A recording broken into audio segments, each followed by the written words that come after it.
Good evening to you. These guys are all big influences on me and certainly house music.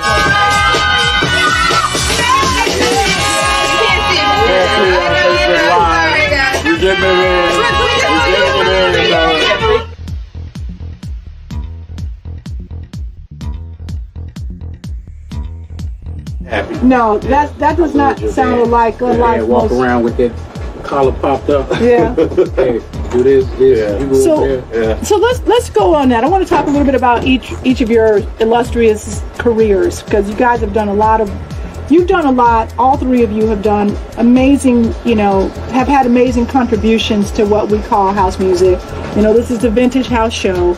And so part of what that is about is celebration and preservation. This is Lauren framing, but the celebration and preservation of Chicago house legends and Chicago house music.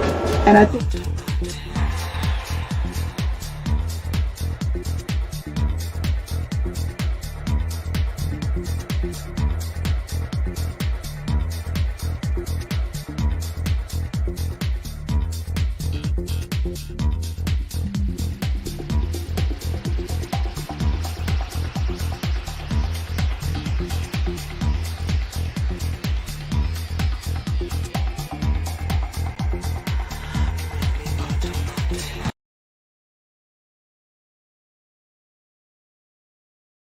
Good evening to you.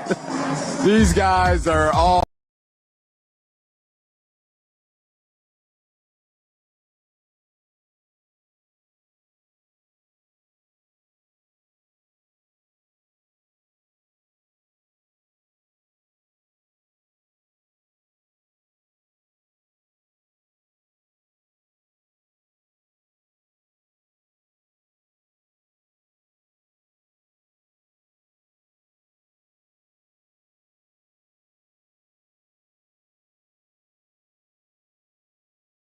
.3 and HD1, WNUR.org, on Facebook Live, and on twitch.tv/The Vintage House Show. We are the premier on-air radio show and podcast dedicated to illuminating and preserving the lives, music, careers, and history of house music pioneers. We're powered by the Modern Dance Music Research and Archiving Foundation, the only repository in the United States dedicated solely to the study, the preservation, and the celebration of the genres of house and dance music. Our mission, in short, is to preserve the memories, the memorabilia, and all that supports the sustainability of the culture. Tonight's guest joining Lauren Lowery, our super duper executive producer, and I are a group of women who are deeply endearing to me and certainly contributors to Chicago's house music movement. Lesser known about their contributions, but that's why they're here tonight, so that they can tell their story about their contributions to house music. It's a group of incredible women that happen to be members of Alpha Kappa Alpha Sorority Incorporated, my friends, and they are known collectively as PG Productions. And we're going to have each of them introduce themselves right now. And I'm going to go around the room of sorts and start with Lorraine Miller. Thank you, Kevin, for that wonderful introduction. Definitely, I am a member of founding member of PG Productions. It all started back in 1994, after there was a wave of other groups, which and we were the party group where things were a little bit more casual. And we looked for venues where we didn't have to be in big hotels and being all gussied up and everything. We could be a little bit more ourselves. But what was the common thread for all of our parties is that we always had a playlist of music where if you didn't have have a series of house music cuts, oh, you know you had to work upon that list. Yes, say that, say that. True. Okay. True. We definitely often had our parties DJ'd by noted house music contributors. Sometimes Wayne Williams and Jesse Saunders and the like, but always playing some of their very iconic music. And also we were very goal oriented, because I guess having the luxury of having the group among my faithful sorority sisters, we all had assigned tasks. By Merit and Culture, we strive and we do, and we had a lot of fun, and we all had our duties and we carried them out flawlessly. Indeed. And it had a very good run. So please. We had a great run. Yeah. We had a great run. So I'll pass it. Please pass it on to who else? To Pam. Maybe Pam, you introduce yourself. Sure. Well, good evening, everyone. Kevin, Lauren, thank you for having, actually bringing all of us together. You know, being a part of PG is a very special time in all of our lives. And those particular parties were kind of essential from a social perspective, but really we were about partying with a purpose. Yes. So we were very focused in what we were doing, you know, for a lot of us, you know, that became our initial entrepreneurship, because we decided to kind of take on a financial goal that we had that we all needed to fulfill. And instead of doing it individually, we actually did it in the spirit of sisterhood and did it collectively. Yes. Yeah. And That's that true. collective wisdom of all of these beautiful women, and a couple that are not here, but they are here with us, you know, from an empowerment perspective, we were able to change the party scene in Chicago. That's pretty incredible. The fact that women decided to come together in the early 90s, and we've been to lots of different parties, but we had a party with a twist. And people used to ask us all the question, you know, is PG about pretty girls or party girls or pink and Pink green? and green. And we were like, what do you think? Smile and Yeah, nod. yeah, Smile and yeah, nod. yeah. Right? We would yeah. just smile and nod. Nobody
of the Vintage House Show, broadcasting on WNUR FM 89.3.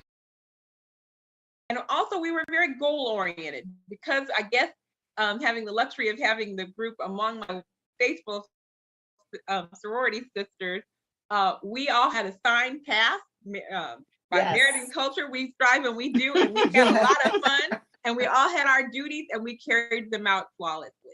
Indeed. And it had a very good run. So We please, had a great run. Yes. We had a great Yeah. run. So I'll pass it. Please pass it on to who else? To Pam. Maybe Pam, you introduce yourself. Sure. Well, good evening, everyone. Kevin, Lauren, thank you for actually bringing all of us together. You know, being a part of PG is a very special time in all of our lives. And those particular parties were kind of essential from a social perspective, but really we were about party with a purpose. Yes. So we were very focused in what we were doing, you know, for a lot of us, you know, that became our initial entrepreneurship because we decided to kind of take on a financial goal that we had that we all needed to fulfill. And instead of doing it individually, we actually did it in the spirit of sisterhood and did it collectively. Mhm. Yes. Yeah. And That's that collective wisdom of all of these beautiful women and a couple that are not here, but they are here with us, you know, from an empowerment perspective, we were able to change the party scene in Chicago. That's pretty incredible. The fact that, you know, these group of Black women decided to come together in the early 90s, and we've been to lots of different parties, but we had a party with a twist. People used to ask us all the question, you know, is PG about pretty girls or party girls or pink and Pink green? and green. And we were like, what do you think? Smile and Yeah, nod. Smile and nod. yeah. Right. We would yeah. just smile and nod. Nobody needed to actually know because we didn't define ourselves by, you know, through the sorority. And there were a lot of haters along the way, sorors, right? But we were striving for, you know, having a really great time. And we were able to bring a lot of different sectors of Chicago together for a really great time. Absolutely. With that, I'm going to pass it on to my soror, Rita Martin. Rita Martin Douglas. Rita in the Martin house. Douglas. That's In right. the Put the house. Douglas on there. Wow. You know, I think back to the times when we all would gather and we were partying with a purpose. But, you know, I think most importantly, it was really an opportunity for everyone to just come together, have real conversations, be able to kind of look forward to just being able to be themselves. We were not about the fluff. We were not about the fanfare. We were about just being able to have real, very common, I want to say common, but authentic gathering. So I was happy about that. So it is wonderful, wonderful to see my sorors together. Yay. And thank you to our host, Mr. Kevin and Miss Lauren. We really appreciate you kind of bringing us together.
of PG Productions consisted of? I'll take that one. We were social. We were going to all of the different, from going to the Green Dolphin or going to Dishwise. We had all of these spots that we were going to, but networking and being able to do something different, leverage our connections, all of our friendships, our network, like you, Kevin, to be able to have a DJ. We have Lauren, who was our real estate scout. Was just a really great idea to be able to, party with a purpose. Hence the birth of PG. I love it. That is a story. What's the expression that entrepreneurs are born out of problem solving and necessity? Right? Yes. Indeed. Yes. Yeah. We solved the problem. We We did. had a lot of fun along the way. It was very necessary. Very necessary. I mean, we even had a fundraiser for, at that time, a young Barack Obama. We actually did. We sure did. Yes. Yes, Right. we did. Oh, that's So true. we leveraged our resources to party with a purpose to get behind a Senate run that would become a presidential. Wow.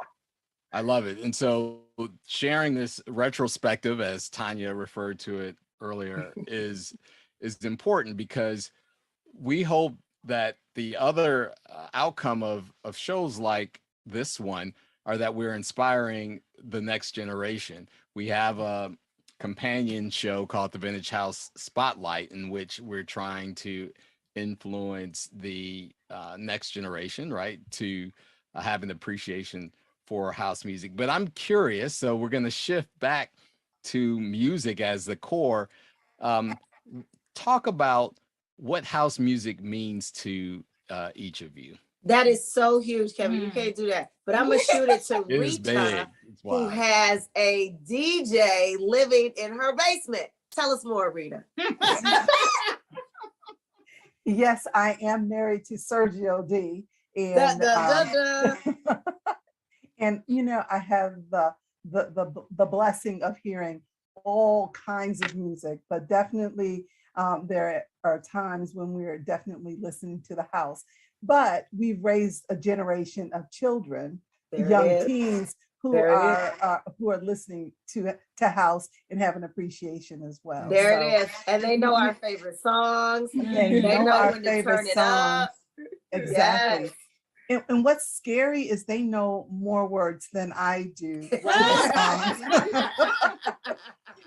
to the songs that I grew up on in our generation. So it's wonderful. And so I appreciate the thought that we're kind of influencing that next generation for the appreciation. The one thing I wanted to mention that I didn't say before, I realized we had a theme when people were calling me on the phone and saying, "Hey, Rita, where's the next PG production party? Where are you all going to be?" It was the enthusiasm of those who are looking forward to what we had to offer. So I thought that was pretty cool. So. Indeed. And what also was a really good thing was we changed venues. Yeah. We changed spaces, so we helped promote other people's businesses. True. But we also gave people a different flavor every party. And I guess I'll hook on that too, because what was so refreshing about PG Productions, it was a culture shift in regards. I had been a member of other party groups. Yep. I had there was that era right before the 90s of the the 601 production. Yeah. And the Panache groups. And that during that time, particularly Chicago, segregated Chicago, there weren't a lot of welcoming nightclubs for African Americans. Okay. Yes. So that's why during that era, I was like, well, we can't go to the club. Okay, fine. We're going to rent a hotel. We're going to make our But we had to rent a hotel. Those were much more costlier venues. And so definitely we anchored them oftentimes with a great, to make sure that we were going to get that money back. We'd anchor them with great DJs, because they would also help get butts in seats or that's right on floor. right But by the time But after that reign, I mean, of course, those kind of more costlier venues also commanded a dress code. And some of our folks, but granted, those were successful parties, but some people just wanted the experience and the camaraderie of You just wanted getting the together. fellowship and the You music. just wanted To the me, fellowship, but you didn't want to have to do all exactly. oh God, I got to get another dress, Exactly. and I got to get a so and Right. so, and the guys got to Right. be all suited up and the collars. Right. I mean, if you can Right. remember, some of the venues wouldn't let guys in because they didn't have a certain collar. So by the time PG Productions rolled around, it came at a time when folks, I think we were the precursors, and we kind of knew, there's a more relaxed there's a more relaxed feel coming here. We don't need all the pretense of all the stuffing up. Yeah. Can't we just all get together? And that fit, Lorraine, directly with the music, right? Because for me, as a mom and a young wife, I wasn't out looking for a husband. I didn't have the need to, get all dressed up to go, on the stroll. I was like, right, exactly. And so the people, and I'm a West Sider, so like there's a whole hardcore, piece to that, Da Vinci Manor and Resurrection and other places that played that kind of music, to have that come back in a way as an adult, right? Just say, we're just going to kick it and appreciate the music and do the games and all of that kind of stuff. That was an appeal for people like me and others that I hope, when I said come to this party, they were like, oh, that's the kind of vibe we're going to get. It was we're not trying to familiar flow too.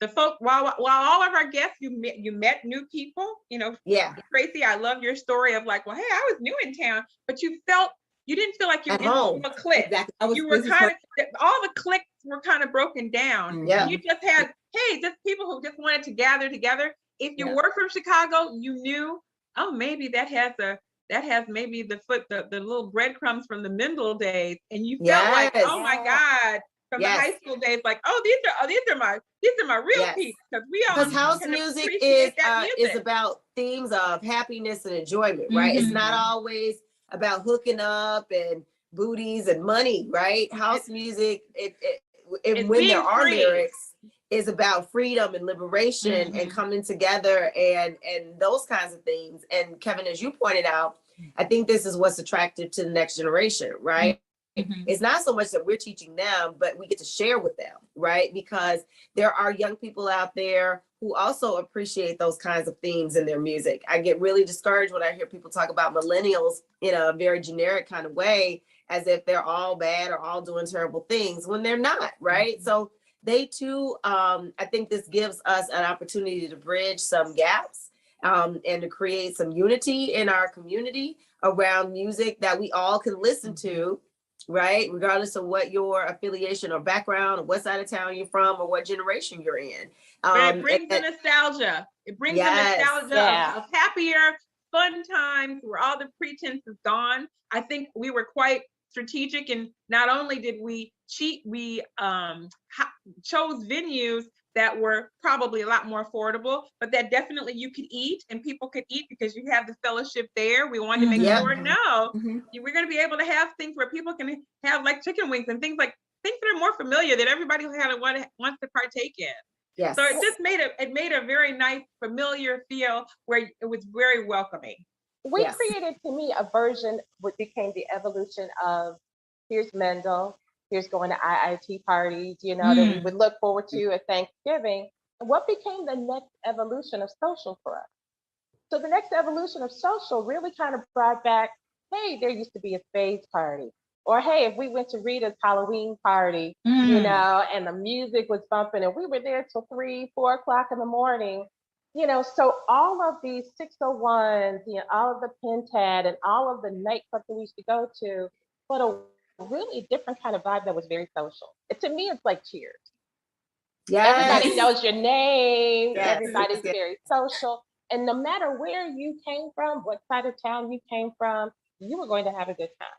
Yes. That's another reason why we were. Oh, Tracy, please, I don't want to I want definitely. Well, it's just funny because it's really cool for me because again, I was new to Chicago, so I had never really heard house music being from Detroit. So they didn't have it or didn't play it like this. So it was so exactly. Yeah. So it was so awesome to be embraced by this music and really want to go out there and dance. I just love now. Both my kids love it. My husband loves it. I mean, we just love house music, and it's because I came to Chicago. I lived in Chicago, and I truly embraced the music, the house music of Chicago. So I am thrilled that house music is such a vital part of my family. I'm going to have to call you out, though, Tracy. I tried introducing you to house music in Boston. You did. You did. Yeah. Not the So you had a taste. I got it. I liked it. But it was something about being here. That's right. Because we also say house is a feeling, and you have to be really in the midst. It's like going to church. Yeah, it's transcending. You got to be in the space. Yep. You can play the same songs, but if you ain't in the right place, it's not gonna strike right. That's you be right. like, oh, it's that same song. And do you know Boston was not the same kind of vibe as Chicago? Okay, you know that. Well, it's about the vibe and the tribe, right? True. I like that. I like that, Bam. And the people. It is a cultural thing. I mean, Lorraine, you touched upon the apparel and attire of some of the venues that came along with the movement. But what was interesting while we were in high school and the movement was forming, right, there was a certain uniform of sorts. It was the preppy look, right? So the straight leg jeans and the polo and Izod shirts and somebody has a polo now. Talk about. Oh my gosh, she does. That a little bit in terms of the PG Productions attire. I mean, you said it was more relaxed. And don't get me wrong, we were no slouch. We definitely dressed appropriately. Right. But it wasn't all. The emphasis wasn't all about that. It wasn't all about that. It was you could come and you knew that if you came just presentable, you'd have a good time. Whereas, oh my God, I don't have to kill myself to get this new dress that I'm trying to impress. We weren't into all that, all the pretense of that. The other thing, I think we were quite strategic. We called ourselves PG. We knew within the circle of what PG was, but we didn't want to make it seem like, oh, wait a minute, if you're not in our sorority, you're not welcome. We welcomed everyone. Right. We welcomed everyone. We had a Halloween party. You guys remember that one where we took over a club that was actually a club for lesbians. And I remember this party. I remember that because people started coming and they were like, why y'all here? What you doing in our space? Exactly. And then they partied with us for the rest of the nights. Because we were welcoming, so it was a Halloween costume party, and and it was at Cafe Bachatti's, right? I totally remember and that party. People, we didn't turn away anyone, and I think again, and see, we were all beautiful chicks anyway, so right. There was no disruption in the flow. I remember DJing one of those parties at Cafe Bachatti's, and in fact, I think it was the night Tracy Jackson. That was our spot. Yeah, we didn't change it then. No, not then. But I mean, think about the longevity of who could remember? Lorraine is our new archivist. So we had all of these particular plugs and all of these parties. But Leah, then we went back to remember the fact that your brother was doing all of the. Your brother was our graphic designer. He was our artist. Oh my God! And look at that fanciful logo. Very much so. This was we should have had that pre-social media. Talk about the importance but that of thing, a those plugger. sisters are at it again with our slogan, and we definitely had the iconography of our P&G and everything. So we definitely thank your brother immensely. I mean, but think about it. We were charging $8, and you got even less than that for some of these. I was like $5. I was like, goodness. Well, and I remember us running the numbers, like trying to figure out how many of these things and how many people we were going to need to have by the time we split up the money. And, you know, it was a lot of math being run. And remember, this is cash, right? Yeah. Right. This is not like no swiping, right? Yeah, talk about that. We were purposeful in that too. We were talk about the distribution. We weren't trying to gouge you. We're gonna have enough money for the next venue, and that's all. We weren't trying to really slam you with that. So talk a little bit more about the distribution of duties. We heard Lauren was the scout for the venues. You talked about collecting cash at the door, very important and trusting role. We all had shifts. We all had but shifts. We all trust each other because we're friends and we love each other. It's highly likely I didn't do a lot because I had the baby and the husband. I remember. You were our scribe for our meetings, Tanya. You did a lot. Oh, okay. Well, there you go. You did what? I remember being treasurer in a lot of spaces. I do that. I worked the door because I was somebody that was never going to let you in for free. So couldn't get the hookup with Leah, huh? No. So I worked the door. Yeah, I do remember that. I'm sure I had to leave before Rita was our financial secretary. I'm looking at one of our earlier minutes. Rita was our financial secretary. You got the minutes. Look at us. We had minutes. Tanya definitely took our meetings and definitely was our taskmaster to make sure there it is. All duties were assigned. Very much what I do today. Leah, as I mentioned, often made sure we had all our details ready for our pluggers because she was not going to give her brother any mess for us to do. Okay. Definitely Lauren and Pam were our venue scouts. I had the role of trying to keep our calendar of events because pre-social media, how else? Right. Exactly. Sure you were going to take your plugger to all There's the no different event, upcoming parties, and you knew that there was a cadence of, well, no, I can't be too far out because then they'll forget about my plugger. Yes, I have to have it right before the next event, right before our event. So there was a cadence there.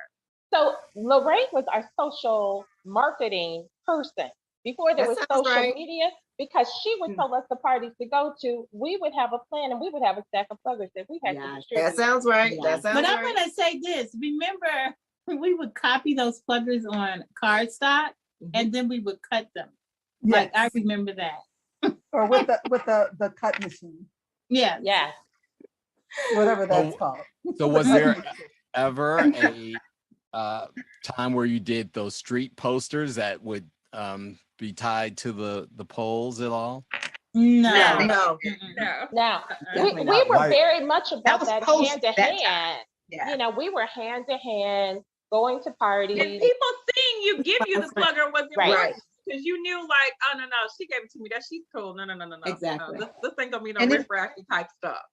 If you recall, Kevin, at that time we would all be taken to jail if we that's when they stopped allowing us to put posters on things. That's why the DJs left. That's why they couldn't promote. They couldn't have a party at a warehouse, and everyone would be taken to jail. The owner, the DJ, the people. So we weren't doing that kind of thing. We were like just getting the word out, and we had a great way of getting that word out. We had a team of fantastic women who could get the word out. Men were in full effect at all of our flows. And that was the key. I mean, you saw one of our emails says women 2 for something, before, because I'm sure that there were less sort of us coming, like we always had source, but I think probably other women. There were plenty of men. I remember that. But that was part of our strategy. Remember, so one of the things that we were very capable of doing that actually other groups weren't as able to do, we made sure the fact that we stacked the ratio of men coming to the party. So we would use the fraternities, we would use, leverage 100 Black men, and we would make sure the fact that there were lots of single people that were there. We had icebreakers. So we had a really great way for people to always connect. And to connect, and that's the key, Pam, right? So not like a meat market, right? It was just connection. It was just people making authentic connections. And a lot of those connections that people already had anyway, but they can see each other in a different kind of space and in a different kind of way, you know. And I think that, you know, this is really about, you know, essentially the music is at the heart of this, right? Because it's music that we all remember, whether you were high school or college, we were younger, right? Exactly. So it took us to a place and a space in our hearts and our heads that felt authentic and welcoming and warm while we were out there on our grind and our hustle as young adults. And so I think it's that attraction to the people, to the atmosphere, to the places, but essentially, ultimately, is that music as well. It really was. We knew that there was going to be phenomenal music all night, nonstop, right? And we couldn't get that anyplace else in other places and spaces. And we knew having Kevin as our DJ, we knew having Barry as our DJ, people knew the music was always going to be on point. You were always going to hear those key songs that made you get out on the dance floor. Yeah. So if you think about us from a generational perspective, we have other generations that love house music, but they don't dance like we dance. We would be on the dance floor sweating out our beautiful hair. We came in looking all coiffed, and you know, you might have a bit of an afro afterwards because you really partied then. We partied. And that's the one thing, you know, as I think about from Kevin, even from U of I days, the parties that people used to have, they don't have anymore. And that, I think that's part of kind of the traditional piece of it of how do we bring back, we only see that when we go to, you know, the Chosen Few party. That true love where everybody, there's 40,000 people who are in that same vibe. You are so right, Pam. There's a familiarity there. We're letting down our guard. We're not all trying to be all that kind of with the math, the facade. This had a unique purpose. It was the fellowship of, you know what, I can hang with my peeps. I know I'm going to know somebody. I'm going to meet some new people there, but I'm going to have my peeps there, and we all love the music. It's not the place. It wasn't like the happy hour where you're going to whip out your business card and do all that kind of stuff. You made those connections, but that wasn't your goal. For PG Productions, you were just, let's just have a good time. What I'm hearing emerge is another theme around empowerment and empowerment of certainly the sisterhood, but you also were empowering a community of, you know, peers, people that were growing up in Chicago as young adults at this point, employed. Sure. And the opportunity for them to, you know, celebrate one another with the music was something that you all enabled. If you would just reflect or share a reflection or two about maybe what today has emerged from some of the PG productions in terms of either relationships or businesses. Are there any that you can think of that you could directly tie to a PG production event? Well, Lauren has the Dance Music Archives. I think that's about as direct of a connection as you can get. It is an entire organization and foundation dedicated to this music, but more importantly, not just the music, but as I think was essentially said at the top of the program, the movement, right? And it's really about the people. And I think that's what the Dance Music Archives does for us. It gives us a central repository, as you described in your intro, Kevin, where we can go and we can look at that. We may not fully appreciate what that all means to us today, but to be in control of our own narrative, our own assets, and our own material is huge. And so that means that, you know, I can't think of anybody doing the same thing for, you know, stepping or bopping, as we, you know, affectionately call it on the West Side, you know, but to have that is a direct connection because you have somebody who's not only capable, intelligent, trained, and has the business acumen to actually pay it forward. And then to, you know, have all these multiple, you know, permutations of the archives, the podcasts, the radio shows, the twitch.tv, and all of those different places and spaces. So I think everybody also here in some form or fashion, as you mentioned before, has had some kind of consulting gig, some kind of entrepreneurial gig, some kind of business that we've owned or run ourselves, either in the past or presently. And because of that, you know, getting that training early on of being able to work with other people. I mean, what businesses do you know you can work with your friends and be in business and still be friends, You know, that is a rarity. Exactly. Oftentimes there are fallouts and breakdowns and what have you that prevent people from being successful as a unit. And so I think that us as we learned how to individuals cooperate with Absolutely. others early and still be successful. Yeah. So those are two but I also attribute that to us all being sorors and having respect for our sisters and the True, sisterhood as well. Yes. That also True story. helped, that was that Yeah. those were those breadcrumbs, those seeds that helped us kind of relate and socialize with each other sisterly and civilly. Indeed. Ladies, We I have want friendships that have transcended decades. That's a testament to itself. And Pam, I want to just thank you specifically, because I know a lot of this was your work, your vision.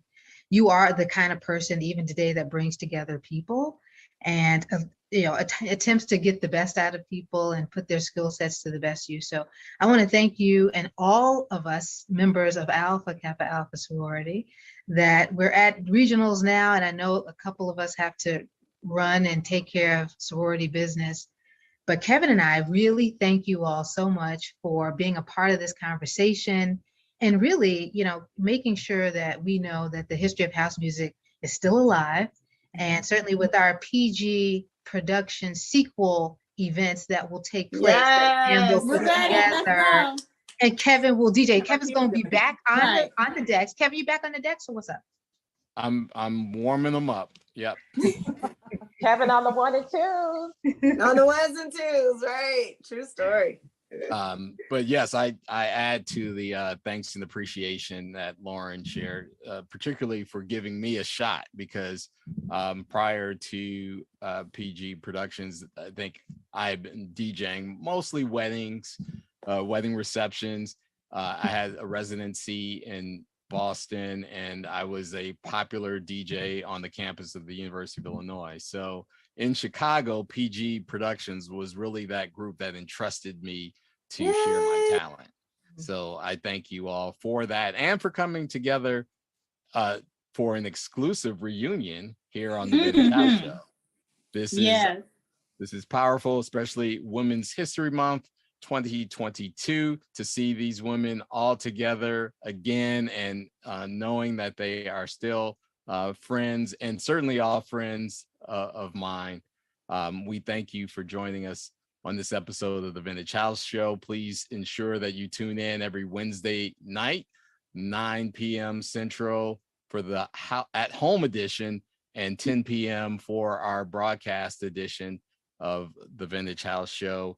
Every Wednesday night with your host, Lori Branch, myself, Kevin Mega McFall, and our super duper executive producer, Lauren Lowery. To the women of PG Productions, yo ski. Ski, yo. Yo. And again, we look forward to maybe that reunion party that you all are talking about. Dun, dun, dun. Hey, what's up, baby? All right. All right. Thank you. Thanks so much, everybody. Bye-bye. See you all tomorrow. Public meeting. I'm there. Give me a seat. All right. I'll see you guys. I'll see you guys guys in 15 minutes. All right. Bye. See you. Bye-bye. Bye.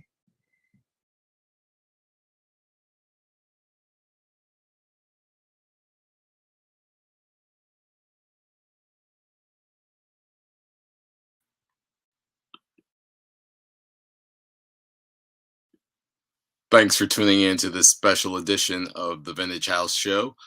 Please make sure that next Wednesday you're back with us, 10 p.m. Central Time, for another historic episode of the Vintage House Show with your guest and the host, of course, of the show, DJ Lori Branch, Kevin Mega McFall, Lauren Lowery, and of course our Vintage House Spotlight crew, DJ Momami, DJ Lugo Rosado, DJ Carl Jenkins, and our super duper technical producer, Justin Alexander. We are Vintage House. Remember, house is a feeling. Thanks for tuning in. Peace.